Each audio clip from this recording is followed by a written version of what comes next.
Thanks for staying with us, folks. We're here with Ben Smith from Guidance Point Advisors. Thank you so much for speaking with us today. Yeah, thanks. Appreciate that. So we're careening headlong into one of the most contentious elections in history, possibly the most.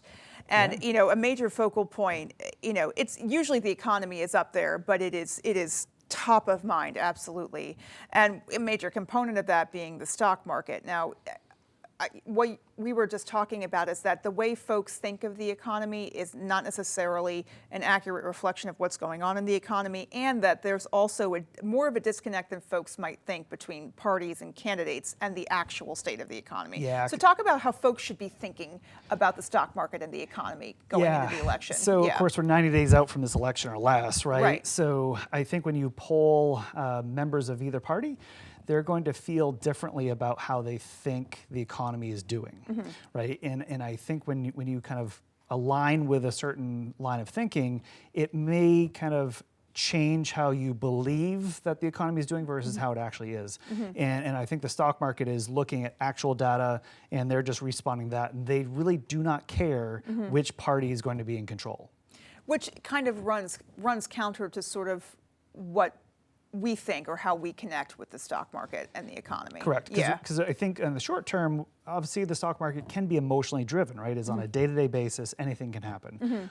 We saw that last week with that huge fluctuation, and yet the guidance was, well, this happens every once in a while, really not a cause to freak out. And then several days later, right, we recovered a lot of those losses, right? So it was very quick that got over it.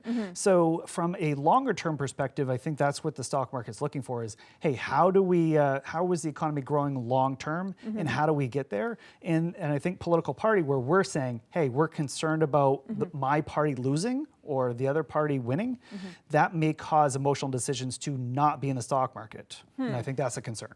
So how should that shape folks' thinking sort of moving into the election? When people are considering the economy as something that's going to convince them to vote one way or another, how should they be thinking about it? What should they be looking for? Yeah, so I think obviously being politically active is really important. I think we obviously want people to be really excited about the country. We want to be engaged. Yeah. So we want that. From the stock market perspective, I think we want to remove that, right? I think we want to not kind of extrapolate something about the stock market doing poorly if my candidate does poorly, because I don't think that's the case. So we talked about last time we came on about the best 30 days of the market causing all of the returns of the stock market.